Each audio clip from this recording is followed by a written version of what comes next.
नमस्कार मित्रांनो, अतिशय महत्त्वाच्या विषयावरती आपल्याला चर्चा करायची आहे. आपण यूट्यूबच्या माध्यमातून, फेसबुकच्या माध्यमातून हे नेहमी ऐकतोय की लॉ ऑफ अट्रॅक्शन याबद्दल. लॉ ऑफ अट्रॅक्शन काय आहे नेमकं हे अनेकांना ऐकलं असेल. सोप्या शब्दामध्ये एका वाक्य सांगेन मी की लॉ ऑफ अट्रॅक्शन म्हणजे जे तुम्हाला हवं ते तुम्ही आकर्षित करू शकता, त्याबद्दलचा तो नियम आहे. आणि लॉ ऑफ अट्रॅक्शन मध्ये एखादी गोष्ट किंवा एखादी घटना, एखादा प्रसंग, पैसा, ह्या सगळ्या गोष्टी आपल्याकडे आकर्षित करण्यासाठी फॉर्म्युला काय, तर तुमचं सबकॉन्शियस माइंड म्हणजेच अवचेतन मन म्हणजेच अंतर्मन, हा सगळा खेळ त्याचा आहे.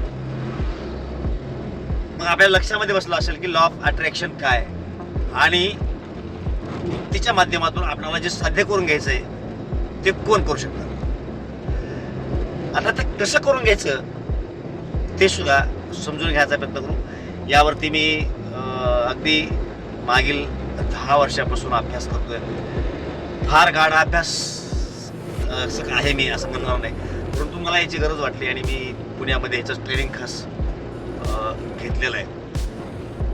आणि माझ्या आयुष्यामध्ये अनेक गोष्टी मला साध्य करता आल्या.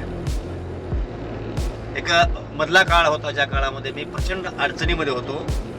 यावेळेस मलाच कळत नव्हतं की माझे व्यवहार चालत आहेत कसे.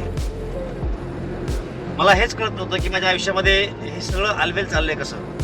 कारण घर संसार चालण्यासाठी पैसा लागतो, कुठलेही व्यवहार होण्यासाठी पैसा लागतो, आणि तो कुठून आला कुठं घालतो हे आपल्याला कळतं. परंतु मला बऱ्याचदा हेच लक्षामध्ये बसलं नाही की इतक्या मोठ्या प्रमाणामध्ये मी खर्च करतोय, एवढ्या मोठ्या प्रमाणात गुंतवणूक करतो, पण त्या तुलनेमध्ये जे इन्कमिंग माझ्याकडे असायला पाहिजे होतं तितकं नव्हतं. मग बाकीची ॲडजस्टमेंट होतीये कशी. आजही तुम्हाला मी बोलतोय या स्टेपला मला अनेक प्रश्नांची उत्तरं आणखी भेटलेली आहेत. हीच लॉ ऑफ अट्रॅक्शनची कमाल आहे. आपल्या आयुष्यामध्ये जे हवं ते आपण मिळवू शकतो. फक्त अट एकच आहे की असं सगळं होऊ शकतं या गोष्टीवरती आपला विश्वास असणं अतिशय गरजेचं आहे. लॉ ऑफ अट्रॅक्शन काम कसं करतं जर पाहायचं म्हटलं तर ही जी सृष्टी आहे ज्याला आपण ब्रह्मांड म्हणतो, सृष्टी म्हणतो, सृष्टी म्हणजे हा निसर्ग, हाच देव आहे. म्हणजे काही लोक देवाला म्हणतात, त्या लोकांनी हे गृहीत धरायचे की देव म्हणजे सृष्टी. जे देव मानत नाहीत त्यांनी ब्रह्मांड समजा, हे युनिव्हर्सल समजा, हा निसर्ग समजा. परमेश्वरानं सुद्धा सांगितलेलं आहे मी चराचरामध्ये व्यापलेला आहे. ह्या सृष्टीमध्ये असणाऱ्या प्रत्येक गोष्टीमध्ये मी आहे. याचा अर्थ काय की सर्वव्यापी हा परमेश्वर. मग तुम्हाला परमेश्वरचं अस्तित्व मान्य करायचं नसेल नका करू. निसर्ग तर मान्य आहे तुम्हाला. आपल्याला जो अवतीभोवती दिसतोय हा निसर्ग मान्य आहे. ज्या पंचधातूपासून आपलं शरीर बनलं, अनेक गोष्टी बनल्या, ती पंचधातू आपल्याला मान्य आहेत. मग हे सगळं मान्य असेल तर आपण हाही विश्वास ठेवणं गरजेचं आहे की आपल्या आयुष्याच्या अनेक घटना, अनेक गोष्टी याच्याशी निगडीत आहेत.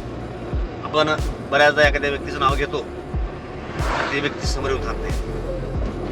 आपण सहज म्हणतो आता तुझं नाव काढलं होतं. ते उगच नाही होत. हा नियोजित पॅटर्न आहे, नियोजित कार्यक्रम आहे सगळा. अशा अनेक घटना, अनेक गोष्टी, एखाद्याची आठवण काढतो आपण, त्याचा फोन येतो, एखादं गाणं आता आपल्याला गुणगुणायचं असतं त्याच्यावर ते गाणं कुठून आपल्याला ऐकायला मिळतं. हे उगच नाही होत, हे नियोजित आहे. तसंच आपल्या आयुष्यामधील घटना सुद्धा नियोजित आहेत. जर तुम्ही अडचणीमध्ये असाल, बॅड पॅच चालू तुमच्या आयुष्यामध्ये, अशा काळामध्ये तुमच्या आयुष्यामध्ये जर काही भविष्यात चांगलं होणार असेल तर तसे सिम्पटम्स, तसे संकेत हे ब्रह्मांड देतं, हा निसर्ग देतो, हा परमेश्वर देतो.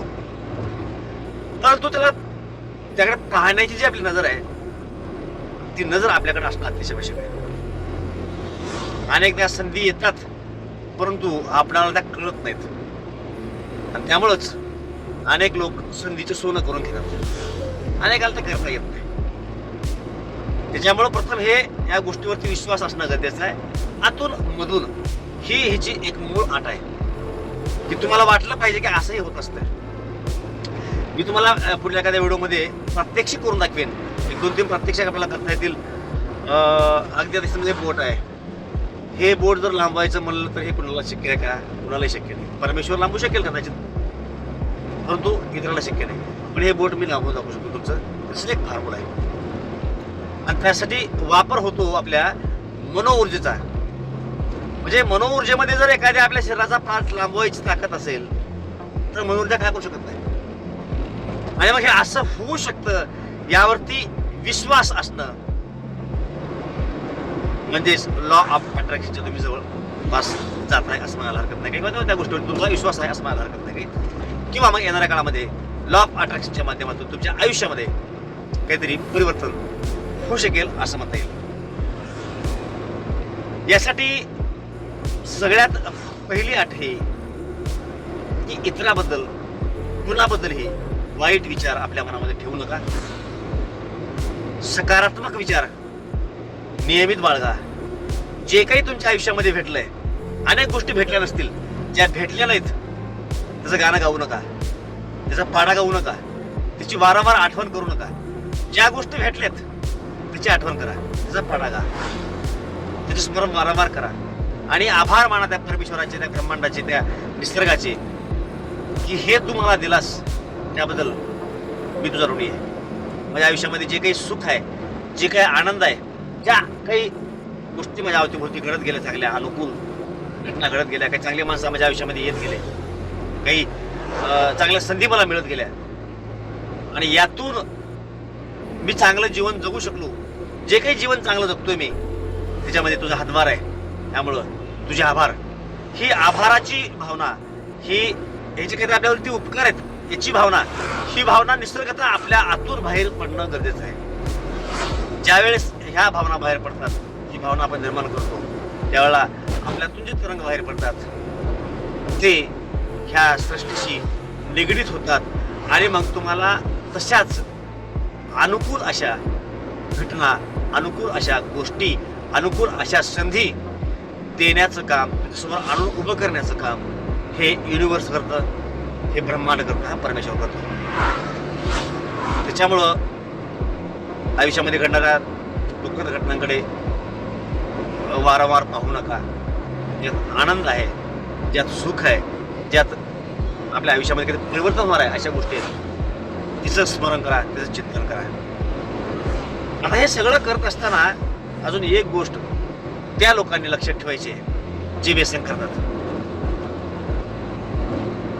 ज्या लोकांना व्यसनाची सवय आहे, ज्यावेळेस तुम्ही व्यसन करता, दारू पिता, गांजा वळता, अजून कुठलेही बिअर पिता, व्यसनाचे अनेक प्रकार आहेत, तुम्ही व्यसन करता त्यावेळेला ह्या सगळ्या अफर्मेशन्सची वगैरे काही फायदा होत नाही. कारण नशेमध्ये असताना आपण वास्तवाशी नातं जोडलेलं असतं. वास्तव जगापासून आपण बाजूला गेले असतो आणि त्याचा फार मोठा धोका हा असतो की यातला जो अपेक्षित असा अर्थ आहे तो अर्थ आपण काढत नाही, कधी वेगळा अर्थ काढतो जो आपल्या दृष्टीनं योग्य असतो, पण तो या ब्रह्मांडाशी निगडीत नसतो. आणि मग कालांतराने आपल्याला कळतं की काय याच्यात काय बी नाही, काही भेटना गेले. चूक आपली असते, आपल्या विचाराची असते. नशेमध्ये असणारा माणूस, नशेडी माणूस, त्याची विचाराची एक वेगळी पट्टी तयार झाली असते. अशा व्यक्तींनी ह्या सगळ्या गोष्टीचा प्रयोग करण्यात काही शहाणपण नाही. प्रथम पहिल्या सुरूला व्यसनापासून दूर जा, डोकं शांत ठेवा. इथं जाग किमान ह्या सगळ्या गोष्टी ऐकत असताना आपण नशेमध्ये असणार नाही ह्याची खबरदारी घ्या. एखाद्या वेळेला हा व्हिडिओ तुमच्यासमोर आलाय आणि तुम्ही नशेमध्ये येते, हा व्हिडिओ सेव्ह करा, शेअर करून ठेवा. आणि ज्या वेळेला तुम्ही नशेमध्ये असत नाहीत, रिलॅक्स असता, अशा वेळेला हा व्हिडिओ आहे का, तर तुम्हाला जे अपेक्षित असं ज्ञान आहे ते तुमच्यापर्यंत पोहोचेल. अन्यथा जे ज्ञान भेटेल त्यातून तुम्ही तुमच्या पद्धतीनं अर्थ काढाल आणि तुमच्या पद्धतीनं त्याच्यावरती काय प्रयोग करायचे ते कराल, तर रिझल्ट जो ब्रह्मांडाला अपेक्षित आहे तो मिळणार नाही, तुम्हाला अपेक्षित आहे तोही मिळणार नाही.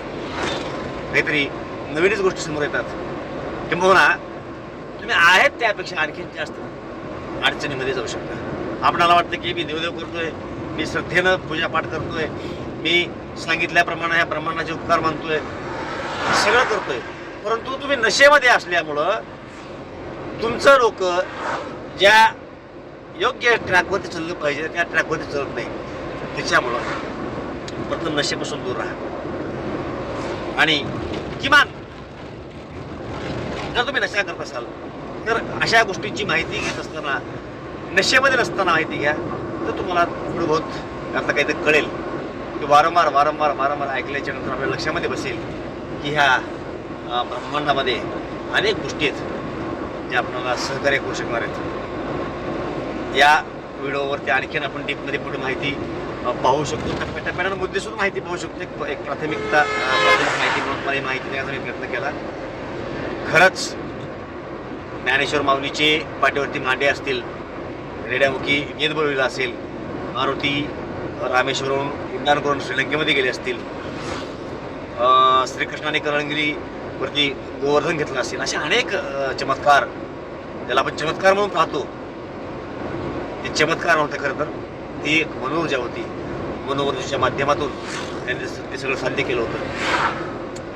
आपणही आपल्या आयुष्यामध्ये आपल्याला हवं ते साध्य करू शकतो मनोऊर्जेच्या माध्यमातून. फक्त एक गोष्ट लक्षात ठेवायची की जे एकतर अशी सगळी माहिती घेत असताना आपण ताळ्यावरती असणं आवश्यक आहे. म्हणजे नशेपासून दूर राहून सगळ्या गोष्टी आहे का, आणि यावरती सकारात्मक दृष्टिकोनातून विचार केला तर वाटतं का तुमच्या आयुष्यामध्ये हळूहळू बदल व्हायला चालू होतील. अनेक अशा संधी तुमच्या समोर येतील, त्यातून तुमच्या आयुष्याचा उत्कर्ष होऊ शकतो. एक पुढला व्हिडिओ आहे असणार आहे ज्यामध्ये मी पूर्णपणे अगदी 25 वर्षांची मुलं त्यांनी काय केलं पाहिजे आयुष्यामध्ये फार मोठं होण्यासाठी, आणि ते आज करतायत का, करतायत पण चुकून होते, यश का मिळत नाही, यावरती आपण भाष्य करणार आहोत.